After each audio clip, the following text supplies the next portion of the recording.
Assalamualaikum Baraya, selamat datang kembali di Guru Gembel Channel. Tahukah Baraya bahwa nama Ibu Megawati sebenarnya bukan Soekarno Putri, tetapi Soekarna Putri. Dan bukan Soe, tetapi Su. Dan bukan Karno, tetapi Karna. Dan ini sebenarnya bukan hanya perbedaan kecil dalam aksen Sunda atau Jawa, atau perbedaan dalam bahasa baru dengan bahasa lama. Bukan seperti itu, bukan ejaan lama, ejaan baru, bukan seperti itu. Tetapi ini memang adalah nama yang sudah disematkan.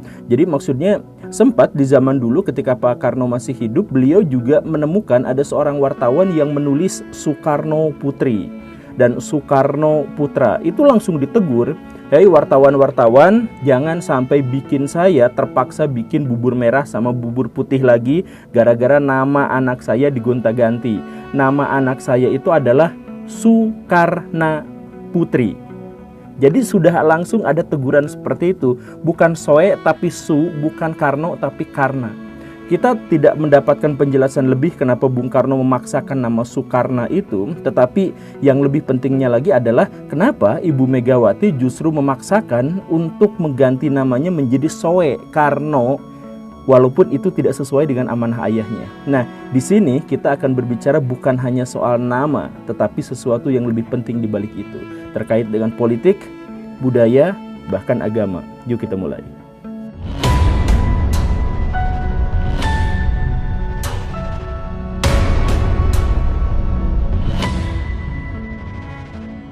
William Shakespeare dalam salah satu karya paling fenomenalnya, Romeo and Juliet, itu pernah menuliskan satu kalimat yang bermakna sampai sekarang dan diulang-ulang diucapkan oleh banyak orang, yaitu pernyataan apalah arti sebuah nama gitu, yang menunjukkan bahwa ya nama itu gak penting-penting amat, itu ngapain juga gitu kan. Ya itu sebenarnya panjang, konteks dalam kalimat itu panjang, tetapi ini juga mengingatkan kita pada beberapa tradisi, misalkan tradisi Abhidhamma di Buddhis itu juga sering mempertanyakan hal-hal yang bersifat identitas gitu. Bukan mempertanyakan identitasnya apa, tetapi kenapa dia harus menyandang identitas itu gitu. Jadi misalkan ada seorang biksu Buddha di sebuah bandara ditanya, "Pak, nama asli Anda siapa?" Dia sebutkan namanya ini. Kata petugas bandara, "Maksud saya nama asli yang diberikan oleh orang tua Anda kepada Anda tuh siapa?" Kata si biksu, "Lah, orang tua saya sendiri juga nggak tahu nama asli saya itu siapa. Jadi nama mereka bikin nama untuk saya, tetapi mereka nggak tahu nama asli saya itu siapa." Kadang-kadang orang Buddha tuh ngeselin ya, malah diajak berfilsafat gitu. Ya maksudnya, ya kan orang tuanya sendiri memang tidak pernah tahu nama asli si biksu itu siapa, kenapa dia ngasih nama gitu. Atau misalkan dalam filsafat kontinental barat juga kita mengenal banyak sekali serangan-serangan terhadap nama, terhadap unsur-unsur identitas gitu, terhadap bahasa gitu. Itu orang-orang filsafat kontinental itu memang nyebelin juga, suka nanya-nanya hal yang kayak gitu. Nah, tetapi beda orang, beda cerita, beda tradisi, juga beda pemahaman. Jadi di Indonesia atau di Nusantara secara umum, nama itu penting. Misalkan nama bagi orang Bali itu bukan hanya menunjukkan seseorang, tetapi menunjukkan identitas yang lainnya gitu. Misalkan dia ada dalam strata mana dalam sebuah hierarki masyarakat gitu. Jadi apakah dia anak agung misalkan yang seperti itu ya, atau bahwa dia itu anak keberapa dalam sebuah keluarga gitu kah, apakah namanya ketut gitu kan, itu juga sebenarnya menunjukkan dia ada di posisi yang mana gitu. Atau misalkan kalau kita lihat orang-orang Jawa juga menempatkan nama itu sesuai dengan statusnya. Jadi misalkan kalau nama orang-orang besar, orang-orang bangsawan, maka namanya bagus-bagus dan panjang-panjang serta memiliki makna yang hiperbolik gitu, yang besar-besar gitu. Amangkurat gitu, artinya pemangku bumi gitu kan, pemangku alam semesta gitu. Atau misalkan ya Pakubuwono gitu ya kan begitu ya.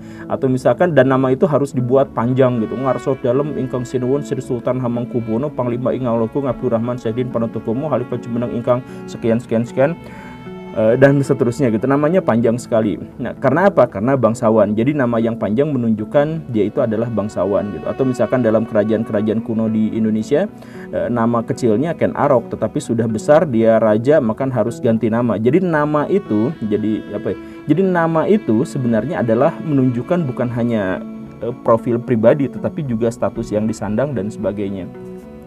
Dalam Islam nama juga sangat penting karena nama itu sebenarnya adalah harapan dari orang tuanya tentang anaknya gitu. Jadi misalkan dikasih nama anak Gunawan, semoga dia berguna buat masa depan gitu ya, memberi manfaat untuk sebanyak mungkin orang gitu kan. Atau misalkan ada ada anak dikasih nama Budi, biar dia berbudi luhur, biar dia mengerti adab dan lain sebagainya. Nama itu adalah harapan, nama itu adalah visi kehidupan. Jadi anak ke depan harus seperti apa sejak awal sudah dikasih visi misinya. Itu kan keren gitu ya. Nah, justru karena itulah maka presiden-presiden di Indonesia pun barayat nyadar atau tidak, kebanyakan di antara mereka itu ganti nama. Misalkan kita mulai dari yang paling awal ya, Bung Karno. Nama asli Bung Karno itu siapa? Nah, nama asli itu nanti ditanyain lagi. Siapa yang tahu nama asli gitu.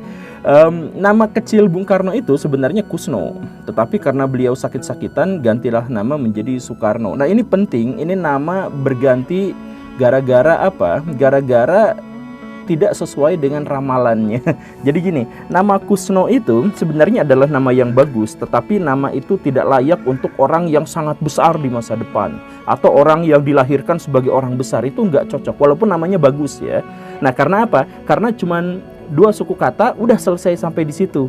Nah, kalau misalkan ada orang Jawa, seperti yang dijelaskan tadi, kalau ada orang Jawa dan dia adalah orang besar, maka namanya harus panjang, harus hiperbolik, harus maknanya luas dan sebagainya.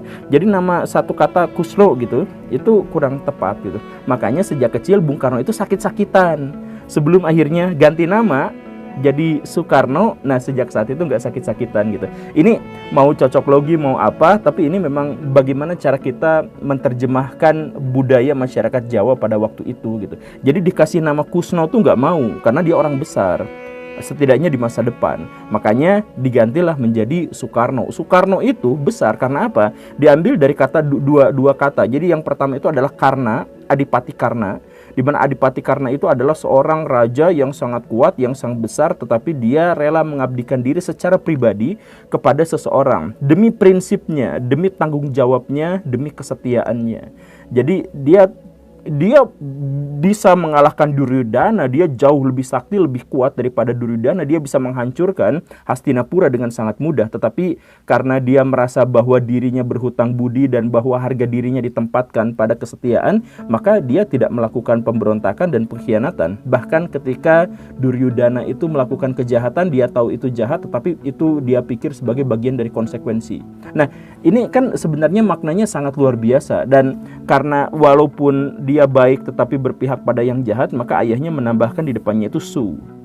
Su itu artinya baik. Jadi Karna yang baik. Jadi Adipati Karna yang berpihak pada kebaikan gitu. Jadi ini Karna itu kan sudah nama raja. Nah, jadi ini cocok, tidak sakit-sakitan lagi Bung Karno sejak kecil, dan sejak saat itu Bung Karno memang sudah cocok dengan nama Soekarno itu. Nah, bagaimana dengan presiden kedua kita, Pak Harto atau Soeharto? Baraya sadar gak bahwa Pak Harto itu sempat ganti nama? Nah, tapi gini, nama kecil Pak Harto itu memang sejak kecil namanya sudah Soeharto. Soeharto itu artinya apa? Harta yang baik, atau orang yang memiliki harta yang baik. Kenapa seperti itu? Ya karena keluarganya sebenarnya hidup dalam kemiskinan, dan karena itu berharap tentu saja bahwa si anaknya itu akan bergelimang harta atau kemakmuran. Tetapi ditambah Su di depannya menunjukkan bahwa dia adalah tetap orang yang baik walaupun kaya raya tajir melintir gitu kan. Nah, jadi nama Soeharto itu bertahanlah dari situ. Nah, tetapi nama Soeharto itu sebenarnya juga adalah nama yang terlalu Jawa dan memang mengandung tradisi-tradisi Jawa. Dan Pak Harto itu, Baraya mungkin sadar atau tidak, ternyata beliau itu mu'alaf. Jadi maksudnya gini Baraya, sejak beliau menjabat sampai tahun 1991, Pak Harto itu tidak pernah sholat, tidak pernah melakukan ritual-ritual keagamaan, dan bahkan cenderung tidak suka pada simbol-simbol atau sesuatu yang dikaitkan dengan Islam. Jadi ketika ada yang ngomong insya Allah, Pak Harto itu langsung negur, ngapain harus dengan kata-kata seperti itu. Sebutan Assalamualaikum, Pak Harto itu kalau bukan gara-gara sesuatu yang sangat penting, beliau nggak mau mengungkapkan itu. Bahkan beliau misalkan anti terhadap hijab atau jilbab. Perempuan itu tidak boleh berjilbab di masa kekuasaannya gitu. Kemudian tradisi-tradisi Islam semuanya dibatasi. Bahkan partai-partai Islam ketika suaranya naik sedikit itu langsung disusupi oleh intel, sebisa mungkin dipecah belah, dihancurkan. Karena beliau itu memang sejak lama sudah mengatakan bahwa saya itu abangan dalam artian bahwa dia itu bukan pengamal ajaran Islam, tetapi tradisi leluhur. Jadi dia punya banyak dukun, dia punya apa dan sebagainya. Nah, tetapi di tahun 91 beliau tuh entah bagaimana mulai mengubah sikapnya terhadap Islam. Jadi beliau tuh naik haji tahun 91, kemudian dapat pencerahan gak tahu apa, hajinya mabrur gitu, sehingga ditawarin nama, akhirnya dia ganti nama menjadi Haji Muhammad Soeharto. Jadi sejak saat itu dia selalu nyandang HM Soeharto. Di mana-mana dia langsung mencantumkan HM Soeharto. Dan bukan hanya nama itu, tetapi beliau menjadi melonggarkan tradisi hijab. Silahkan perempuan yang mau berjilbab di sekolah pun tidak apa-apa, jadi PNS tidak apa-apa, misalkan begitu. Kemudian mendukung ICMI, Ikatan Cendekiawan Muslim Indonesia. Nah, itu yang pada waktu itu ketuanya adalah Pak Habibie. Nah, itu kan berarti dia tuh jadi pro terhadap Islam. Kemudian beliau juga bahkan menjadi salah satu orang yang paling berjasa dalam meletakkan ekonomi syariah dengan mendirikan Bank Muamalah, atau menjadi bagian dari orang yang mendirikan Bank Muamalah. Itu Pak Harto seperti itu. Nah, jadi ketika Pak Harto ganti nama itu sebenarnya menunjukkan identitas yang benar-benar sepenuhnya berubah gitu. Bahwa dirinya adalah seorang muslim, bahkan taat. Jadi di akhir masa pemerintahan itu, beliau sempat berdebat dengan Pak Habibie dan beliau itu mengatakan bahwa Pak Habibie, Anda tuh soleh, sholat 5 waktu sehari. Saya juga sholat 5 waktu sehari. Nah, kutipan itu menunjukkan bahwa beliau tuh sudah benar-benar taat gitu. Di episode yang lampau saya jelaskan bahwa inilah alasan kenapa Kanjeng Nyi Roro Kidul tidak lagi setia pada Pak Harto gitu. Ya, tetapi apapun itu, ketika Pak Harto ganti nama menjadi Haji Muhammad Soeharto, itu sebenarnya bukan hanya ganti nama seperti yang tadi itu, tetapi bahwa kecenderungan politik beliau, kebijakan-kebijakan beliau, sikap pribadi beliau itu sepenuhnya berbeda. Ganti nama itu menunjukkan bahwa secara serius beliau memang mendalami dan mencoba untuk mengamalkan ajaran Islam. Walaupun ya belum selesai gitu ya, karena korupsi. Kita lanjut ke, kalau Habibie kita lewat saja, kenapa Habibie itu tidak ganti nama. Yang ganti nama itu adalah Gus Dur. Nah, Gus Dur itu penting juga dalam memahami tradisi Jawa gitu. Jadi nama Gus Dur itu, nama aslinya, nama lahirnya itu adalah Abdurrahman Al-Dakhil. Diambil dari salah seorang khalifah dinasti Fatimiyah, dinasti Umayyah di Cordova yang paling besar, yang paling terkenal, dan jalan hidupnya itu benar-benar inspiratif gitu. Al-Dakhil itu, sang penakluk itu. Nah, namanya itu adalah Abdurrahman Al-Dakhil, tetapi karena orang Jawa susah mengejanya, ya sebagian orang Jawa itu kan menyebut Al-Fatihah aja Al-Fatihah gitu.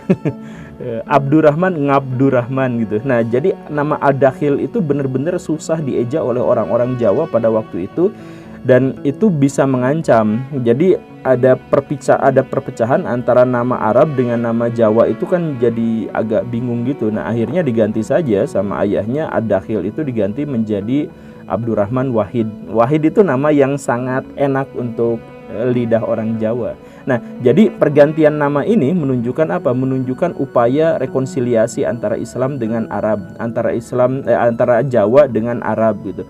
Jadi orang tuanya berusaha untuk mengait-ngaitkan, tetap tidak lepas antara tradisi Jawa dengan tradisi Islam, dan ini melekat sampai Gus Dur di akhir hayatnya. Beliau itu adalah orang yang berusaha untuk mengkompromikan atau bahkan menyeimbangkan dan menyatukan antara ajaran-ajaran luhur Islam dengan tradisi-tradisi Jawa gitu. Dan begitu. Nah, tetapi nama itu juga tidak terlalu populer karena pada akhirnya namanya jadi Gus Dur. Nah, Gus Dur itu juga sebenarnya adalah semacam upaya untuk mensinkronkan antara tradisi Jawa dengan tradisi Islam. Jadi nama Gus itu singkatan dari bagus atau cah bagus. Jadi cah bagus itu adalah sebutan untuk anak-anak kiai, untuk orang-orang terpandang gitu, dipanggilnya Gus gitu. Nah, dari singkatan dari bagus itu Dur, Abdurrahman. Sebenarnya nama Abdurrahman itu kan jangan dipotong. Kalau misalkan Durnya aja kan berarti artinya ba gitu kan, hamba gitu, jadi ba gitu ya. Tapi karena ini cocok buat orang Jawa, penting buat orang Jawa, jadi ya namanya lebih pas untuk disebut sebagai Gus Dur gitu. Nah, cuman sayangnya tradisi Jawa balik lagi untuk menekankan bahwa dia tidak cocok jadi presiden. Karena apa? Karena suku katanya cuma 2. Jadi nama presiden Indonesia itu suku katanya harus 3. Nah, Gus Dur itu cuma 2. Nah, karena cuma 2 jadi beliau lengser. Sama seperti Ibu Megawati. Ibu Megawati itu namanya suku katanya 4, Megawati. Nah, tidak cocok juga jadi presiden karena presiden Indonesia itu harusnya namanya itu suku katanya adalah 3 gitu. Soekarno, Soeharto, dan ini pula lah yang kemudian menjadikan Pak SBY itu namanya populernya jadi SBY, bukan Susilo Bambang Yudhoyono gitu. Jadi kan kalau Pak Susilo Bambang Yudhoyono itu namanya besar, namanya luar biasa. Jadi su baik, silo artinya ya orang-orang yang, jadi silanya, adabnya, perilakunya itu baik. Bambang itu kesatria, Yudo itu perang, Yono itu menang. Jadi kesatria yang selalu menang perang tetapi dia berbudi pekerti baik gitu. Nah, tapi kan kalau namanya Susilo Bambang Yudhoyono gitu, kan panjang, susah. Jadi ada seorang wartawan tahun 2004 yang langsung manggil Pak SBY gitu. Nah, sejak saat itu, oh iya, enak dipanggil SBY gitu. Dan sejak saat itu Pak SBY itu memang menyandang nama dari wartawan itu, walaupun tidak ngasih hak patennya gitu. Nah, tapi Pak SBY sendiri mengaku bahwa nama itu tuh nama yang memberi berkah. Karena apa? Ya tadi itu. Jadi orang-orang Indonesia kalau nyebut orang yang lebih bawah dengan satu suku kata aja. Kuy, kemana gitu. Kalau misalkan yang setara itu biasanya dengan 2 suku kata. Asep, kesini Asep, nah misalkan gitu. Tapi kalau misalkan dengan yang atas itu minimal harus 3 suku kata gitu. Yang tadi itu Soeharto, Soekarno gitu. Nah, SBY yang panjang itu jadi SBY gitu. Nanti Jokowi, Joko kan cuma 2, nah, harus 3 jadi Jokowi gitu. Ya, tapi intinya adalah nama-nama itu juga terkait dengan tradisi kita. Nama itu sama seperti bahasa, itu adalah ekspresi dari benak kita tentang sesuatu yang lebih besar dan lebih luas gitu. Nah, terkait dengan Jokowi yang tadi disebut, nah nama aslinya waktu kecil itu kan sebenarnya bukan Jokowi tapi Mulyono. Nah, cuma ya itu tadi, sakit-sakitan ganti nama jadi Jokowi Dodo. Joko itu adalah pria gitu, cowok gitu. Jadi ya pria dalam artian gentleman gitu. Widodo itu kan artinya sejahtera gitu. Jadi pria yang hidup dalam kesejahteraan. Nah, namanya awalnya Mulyono. Ya pendek kayak gitu, Mulyono aja sudah seperti itu, sakit-sakitan ya ganti nama lagi. Karena dia ditakdirkan dalam tanda kutip jadi orang besar di masa depan, jadi orang yang sangat berpengaruh. Masa namanya cuma sependek itu, ya sudah jadi Joko Widodo. Nah, Joko Widodo pun sebenarnya namanya kurang pas karena cuma 2 suku kata tadi itu. Sekali lagi ya, ini anggaplah cocok logi, tapi ini adalah bagaimana cara masyarakat kita menerjemahkan ide-ide besar dalam pikirannya, entah itu yang mistik, entah itu yang magis, entah itu apapun, tapi ini adalah tradisi kebudayaan kita gitu. Nah, karena Joko Widodo itu gak pas gitu, namanya Joko dan Widodo gitu. Makanya ketika ada orang Prancis yang menyebut Pak Jokowi gitu ya, maka nama Jokowi itu akhirnya dipakai terus karena itu memang sebutan untuk orang yang besar gitu, Jokowi gitu. Nah, makanya kalau misalkan Baraya punya nama tapi namanya pendek-pendek yang seperti itu, nah coba dibikin biar ada 3 suku kata biar langsung jadi dihormati sama masyarakat. Jadi hati-hati dengan memberi nama karena bisa saja itu akan terjadi. Terima kasih karena sudah menyimak. Saya Guru Gembul. Itu nama Gembul. Assalamualaikum warahmatullahi wabarakatuh.